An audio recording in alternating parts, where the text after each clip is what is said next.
Hello, ladies, and welcome to the Beauty Shaman. So today I am very excited to have with me Brigitte Mars of BrigitteMars.com. Brigitte is a herbalist and author and has written a lot of books and teaches all about natural medicine and herbs. And I want to talk to Brigitte about natural skincare, literally using herbs and natural remedies to have beautiful skin. Thank you so much for joining me, Brigitte. It's my pleasure and honor. Thank you so much. Now, I had the great privilege of meeting you at Gaia TV, where I did your makeup, and I really enjoyed meeting you. I think I've made you up twice, and both times I was very impressed with your breadth of knowledge. For one, like when you were on camera, you were just so knowledgeable and you really know your subject. You've been doing this for like 50 years, right? You said like 50 plus years. Yes. Yes, a long time. And your skin is radiant and you have a radiance about you. And I was very intrigued by this because I'm very into, as we age, having beautiful skin and radiant skin. So let's talk about that. Like, let's talk about, you look amazing. Tell me about about yourself. Tell the audience who you are, what you do, why your skin is so amazing. Well, thank you so much. And I actually had acne as a teenager, and I suffered a lot because, it's right there on your face, and everyone you meet is the first impression. So, having acne, I went to many dermatologists. I did many of the modern remedies like tetracycline, radiation treatment, birth control pills. But of course, I was drawn to, I've got to figure this out on my own. So it probably was until I stopped eating gluten, I found out that I had a food allergy that was causing inflammation in my skin. I study natural medicine and have for most of my life. My grandmother was a practitioner of folk medicine. And we need to remember that our skin is a reflection of what's going on inside our body. And people are always looking for the miracle thing that they can put on topically, and of course topical is great. We absorb about 60% of what we put on our bodies, but we also need to think about what is going into our bodies. So in particular, the health of our lungs, large intestines, our kidneys and liver are also going to be reflected in the health of our skin. And our skin is such a barometer of our emotional body. We know that, we blush, we blanch, our hair stands up on end. Our skin is like, registering every emotion that we go through. Well, I think this is such a crucial point. And one of the things I love about what you do is you're bringing into the discussion what needs to be brought into discussion around beauty and aging and health, which is, you look good because you feel good, because you're eating the right things. It's what you put in your body. It's what you put on your body. It's everything. And I think as a society, we so much, and we're not going to go too far down this rabbit hole, but I do feel like we want to categorize, right? Okay, there's something wrong with my liver, so let me do, this for my liver, as opposed to, wait, it's all connected. Your skin is connected to everything. And I feel as we go down the kind of the rabbit hole of skin, that so many women, I can't tell you how many women email me and they're like, oh, help me with my skin. And they have these questions and I'm like, okay, what are you eating? And it's almost like they don't want to go there, but we have to go there, right? We have to go there. And, I feel strongly that anything high in beta carotene, things like winter squash and sweet potatoes, really important is to eat a lot of green leafy vegetables. It's not just for our skin, that's going to benefit everything. If we're constipated and toxic, that's going to be reflected in our skin.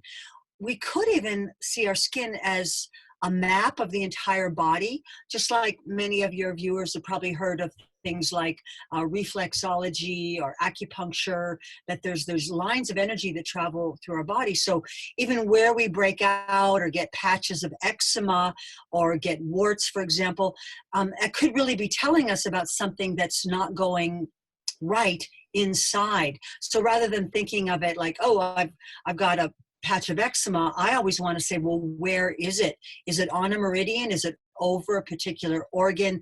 And even the face, like the cheeks are said to correspond to the lungs, and the reproductive area is here, and then the nose corresponds to the heart. We know this, very often when people are heavy drinkers or smokers, the nose gets kind of red and bulbous. This area here corresponds to the small intestines, and the under eye area corresponds to the kidneys. So we could say like, oh, I have puffy eyes. What do I do? What do I put on it? But maybe we need to cut back on coffee. Maybe we need to drink more pure water. Maybe we need to eat more green leafy vegetables. I love that you just mapped out the face, because I think that is such a key place to start. Is when you look at somebody, you can see what's going on in their body, in their whole digestive system. So let's go into some of these areas, because I think this, what you just pointed out, was fab. So let's start with dark circles, because I get this one all the time. Okay, people sit in the chair and they're like, oh, I've got these puffy eyes, these dark circles, or along with excessive dryness around the eye area, that can happen. And so, I instantly go to liver, but you said no, it's kidneys, right? Well, no, it's all related. Like the liver is mother to the kidneys in Chinese medicine. The lungs and large intestines. So sometimes the skin is referred to as our third lung. If our lungs are toxic, we also eliminate toxins through our skin. So, sweating is a way of cleansing through the skin. So, so it's really all related. And again, large intestines too. If, we're not moving our bowels properly and we're carrying around 10, 15 pounds of old fecal matter, like how can we reflect beauty if we're literally full of poop? So we want all our organs to be in working order. And so, simple things like breathing deeply, wearing natural fibers so our skin can breathe, not putting things on our skin that clog our pores and keep us from having good elimination. Another technique that's great for all of the skin on our body, because it's not just our face, is dry brush skin massaging. You can get a vegetable fiber brush at a health food store, and just like we brush our teeth and our hair, you can, gently brush your skin right before getting in the shower. This helps to exfoliate. It stimulates lymphatic movement, and it also is going to help stimulate acupuncture points and meridians that we may not pay any attention to. And then shower. And another simple thing we can do to help energize and invigorate our skin, use good quality products in the shower and in the bath. But then when we're done bathing, just to be there just for a few seconds under cold water. This gives us a forced circulatory massage, because when we're under the hot water, the blood is going deeper internally, and then when we turn the hot water off, even though it's brief, the blood is going to come to this, it's going to go deeper internally. So it gives us a forced circulatory massage.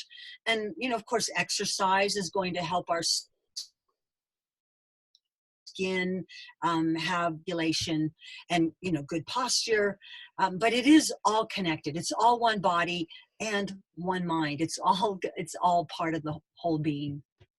Yes, and I love this idea of looking at the whole being. I mean, it seems like, of course, that's how we need to look at it, but that's just not what we've been taught. And especially, the people who subscribe to my channel are very into, they want to look great. Okay, they want to be beautiful. They want to take care of their skin. They probably use fairly, they're willing to spend money on products, that kind of thing. So let's get down to what we can do. Okay, I want to talk about internal and external things that we can do to really improve our skin. You've hit on some of them, but let's get down to maybe some herbs that we could use to not only maybe flush out our system and bring some more life to our skin. Like maybe you could get into some herbs. Okay, and I want to get into herbs, but I want to just say a couple other dietary things that could affect people's skin. Dairy products are another common allergen. Peanuts and peanut butter can be really hard on the skin because it's hard on the liver, and very often the fats that we're eating, if they're hydrogenated, that's going to congest the liver, and then our skin is going to pay as well. So there's many herbs that can affect the skin, and they can be used internally and topically. But some of the classic herbs, interestingly enough, they're things that we may regard as weeds. And yet these weeds have served humanity, millions of people for thousands of years for better health and more radiance. So I think of dandelion root as a great beauty herb. What is ugly is spraying the dandelions and killing the bees and harming the environment. So we need to, not only is it just our body, but how are we connected to the planet? Are we being beautiful to the earth? I would just like to remind us that every time we shop, we're voting with our dollars, how we take care of our yard, how we take care of our home. So another one is burdock root, and burdock root can help the body better metabolize fats. So this is an herb that can be used from youth to old age. It's something I recommend for the mother to drink if the baby has cradle cap and a crusty scalp. Even until old age, we know that burdock root can help the body metabolize fats. It can help our bodies get rid of environmental pollutants, which unfortunately are here everywhere. And every time we go outside, even though it's great to go outside, we're breathing in, air and car exhaust and, so many other things. So burdock and dandelion root are two herbs I like a lot for internal beauty. I also think of the herb nettles. You might have heard of stinging nettles, but nettles build the blood. They're really high in chlorophyll. And so if you want to have healthy skin, we need to have healthy blood. And so nettles are high in iron. They're high in beta carotene and magnesium. They strengthen the kidneys and adrenals. They're one of the great herbs for the puffiness under the eyes. And but it's also good for our internal strength because nettles have minerals that are good for our teeth and our fingernails and our bones as well. So we don't want to just be beautiful on the inside and be, crumbling inside. So those are a few of the herbs that I like a lot. And I think they could be used in tea or tincture or capsules. There's an herb called red clover blossom that is another herb that helps all the organs of elimination do a better job of eliminating. Of course, you can get, really specific about, different skin problems. But again, it's only going to be so effective what we put on our skin if we're not dealing with it topically, because the problems usually start inside. I mean, this is such a great point. And I recently did a month-long, it was called a liver purge cleanse, but it's basically just to flush out, I should have told you about this when I don't know if I was doing this when I made you up because it was pretty recent. But it was a month-long thing. And one of the reasons I did it is because there's been certain parts of my body that the weight just won't come off. It feels like it's like stuck on me. And I also noticed I was getting a lot of puffiness and just a lot of eye area. So I went ahead and did this. And I noticed towards the end, after I did a lot of elimination, it's a lot of elimination, right? And you drink a ton of liquids and you eat a lot of greens. And I was drinking, in fact, the tea I'm drinking right now, I think it's not fennel. I think it's fennel. Is that what I'm thinking of? Yes. So she had the different teas to drink to help to flush out your system. So I've got all these different teas. Anyway, I say all this to say, I looked at myself in the mirror at the end of it and I had not one puffy area, not one dark area. My eye was completely clean and clear. My skin was glowing. I was like, okay, this is better than any topical anything I've ever used. And then I also dropped that weight that wasn't coming off. And it was amazing. And really all I was doing was walking, right? Because she just said, just walk. So it was really incredible. And I thought, wow, I've known this stuff works, but but to see it work to such a huge degree, obviously I'm very sold on all of this, but I'm sure this experience, you've seen this with other people, right? Absolutely. Yes. And you work. I'm so glad. Yeah. You work one-on-one with people a lot, don't you, with this kind of thing? I do. I do Zoom calls and Skype with people all over the world for not only beauty issues, but health issues and, everything you can think of. So in practicality, when you've talked about some of these things like burdock root, dandelion root, nettles, red clover blossom. So you said you could do a tea or a tincture. Can we just go outside and pick dandelion and crush it up and put it in something? Is it that simple, or is it more complex? Sometimes I get a little like, wow, how complex is this? Well, I think that a lot of us are concerned about pesticide spraying. So we certainly don't want to use things that have been sprayed within a couple years. And we all should take some responsibility about the little patch of land that we have, whether it be, a backyard or a front yard. And we also don't want to collect plants within 50 feet of a busy road. It's okay if it's moderately busy. I mean, we're going to have to adapt to pollution because it seems to be very prevalent. But look at the dandelion. It survives. It survives adversity. It's a very strong, hardy plant. It can grow through the cracks in sidewalks. You mow it down and it comes back. And I feel that there's a real special strength that we can get from dandelions because of this adaptative quality that it has. So in this past week, I have eaten dandelion leaves. The leaves are really high in beta carotene and magnesium. They're also diuretic, so they help you get rid of excess fluid in your body. And they're very nourishing. They're a bitter herb, so the bitter flavor actually is really good for the heart and the small intestine. But just the fact that it's going to help prevent bloating and water retention, that's a great ally right there. The dandelion flowers are high in lutein, which is really good for our eyes. And then the dandelion root is the part that's especially good for detoxifying the liver. I go like this because roots often have a downward energy, a downward cleansing energy, whereas the flowers more like, upward and up, looking at the sun. The plants tell us what they're good for by the way they look. And, we've made a great mistake thinking that dandelions are the enemy because they help to aerate the soil. And so they don't kill the grass. They make the soil healthier, and they're one of the first foods for the bees in the springtime. So I'm so glad that a lot of places are not selling chemicals that poison the bees and ultimately poison us. But yes, you can have a little patch of earth and go out and collect the dandelions. Think of how much money you'd save. We'd save money, save your health, and help save the planet and the bees, all with one good act. Yeah, and have the skin, your skin start to glow because you've got all these flowers and roots and everything in your body. I'm very keen to try to do this. I'm not the best gardener in the world, but I'm feeling like because I live in a little apartment, just getting like just a little planter or something and start planting, if it's dandelions or whatever, because I'm right near a busy road. And I think maybe that's what feels a little overwhelming for me sometimes with this subject, is that it's going to take so much effort. But what you're saying is it doesn't really take that much effort. It just takes a little bit of know-how, right?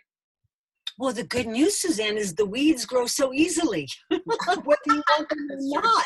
Yeah. So it doesn't really take a lot of energy. And, another, thing that I think is good for, being beautiful to the planet is, I just collect water from my sink, the water you use from rinsing a dish or rinsing an apple. And I'm always like opening the front door and like giving water to plants on the balcony, because I think we need to appreciate water more.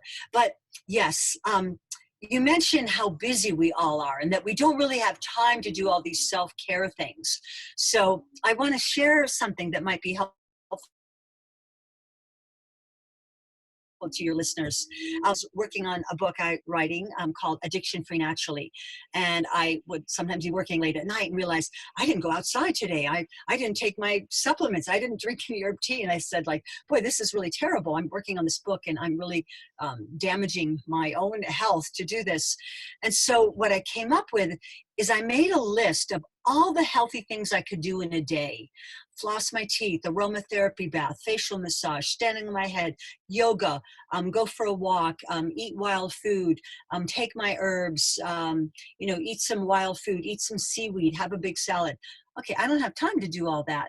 But I, just like we, sometimes had in first grade, a chart on the refrigerator with the days of the week.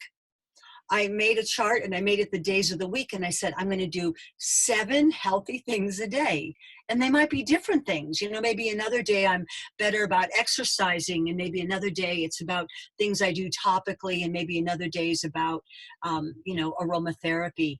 But, you know, rather than feeling like you're not doing a good job, at the end of the week, you're building your self-esteem because, wow, I did like 49 healthy things today. I get a lot of little stars. You know, actually, I like that because I think, you know, if I put it down on paper, just everything I want to do to just take care of myself, there's an enormous amount, you know, like where it comes from what you eat, what you do, all that. So that's actually a good idea, so that I'm not kind of going around thinking of all the things I'm not doing, right? I do want to hit one last subject before we close out. And I think it's an important subject.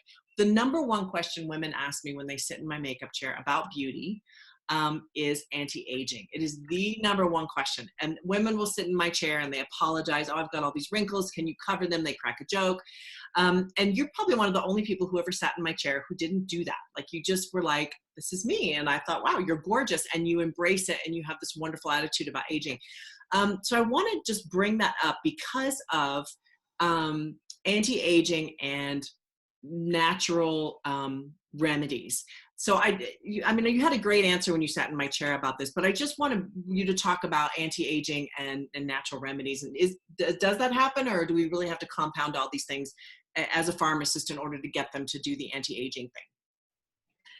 Well, there's a few things that I find to be very anti-aging that I'll share that are really pretty easy. You know, one of the big things in the whole cosmetic industry right now is alpha hydroxycitric acids, which are basically fruit acids. So this morning I woke up, I rinsed my face, and then I cut a strawberry in half. I ate half, and then I mushed the other half on my face. So I look kind of like a monster for 5 minutes while I, you know, pulled some weeds in the yard, actually pulled some weeds that became part of our breakfast. And so the reason that the fruit acids are so helpful is that they're exfoliating. They're also nourishing. You know, talk about like vitamin C serums and all that. You know, you can pay, you know, $50, $80 for a jar or something, but you could also just use fruit. Do not use mangoes, however, because they're in the poison ivy family. Don't use them on your skin. But, you know, if you have very dry skin, you know, avocados, maybe you're using an avocado in your salad, you could just take the inner peel and rub it on. We don't need to be afraid to touch our face and to love our face. Another thing, you know, because I am so busy, women are so good at multitasking, I might sit at my computer and put moisturizer on and massage my face. This is a Kanza wand. It's an Ayurvedic technique. I also, see, these are all tools I have by my desk all the time. I also have one of these like amethyst crystal rollers. I usually put moisturizer on, and I like roll my face. We hold a lot of tension in our skin and in our face and in our jaw. So, okay, so I'm checking my email. I might be doing that. So I also find that getting in an inverted position, like doing a headstand, is really good to get the blood to go to your head. And believe me, I've been doing yoga since I was 15. I'm still a beginner, but I have this little headstand that like supports my neck so I'm not squishing, but I try to get inverted for a few minutes every day. I think that's a really helpful thing. And I really feel strongly that, you know, 1 meal a day should be green leafy vegetables. You know, and make our own salad dressing. That's not that hard. You can make enough salad dressing to last a week, but many of the oils that we're eating, canola and soy oil, are not the best for our liver. And we know that, you know, oils are really important for our skin. So I'm, you know, thinking, could you make your own salad dressing with olive oil or avocado oil, which are a couple ones I like to use. And for cooking, I like to use coconut oil.